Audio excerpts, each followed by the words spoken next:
Hey guys, Candida here, and I was sent the WOWBOX 4-pack serving tray in exchange for my honest review. Now, these serving trays come in a 4-pack, and the inside is a nice smooth white surface. They measure 14 by 9, so they are the perfect size for creating different types of trays. And what I love about it is it has a lip, so I don't have to worry about my food falling out. Here I've got a cookie tray, I've got a sandwich tray with different breads, meats, and cheeses, and I've even got some chips and dip. And so I can use these trays in a variety of ways and showcase a different food, and guests are able to come by and make what they want.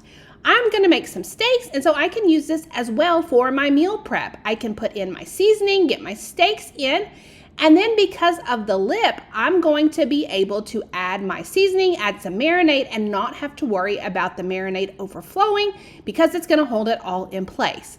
And then it's super easy to simply just pick up, and I can store it in the refrigerator while it marinates, and then when it's ready, I can simply pull it out and be ready to cook.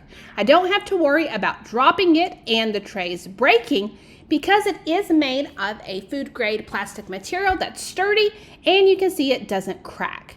Cleanup is a breeze. I can simply just add a little bit of soap, wipe it off, rinse it off, dry it, and it's gonna be ready to be used again. What I love about it is, though, I can simply stick it in the top rack of the dishwasher as well, and I always just make sure to give it a quick little dry just to make sure. And they stack together. That makes storing these so simple. They stack together, they don't take up a lot of space, and all I've gotta do is make sure they're dry, put them together, and then I just simply slide them in a drawer. Overall, they've been a great addition to the kitchen, so I hope you found the review helpful.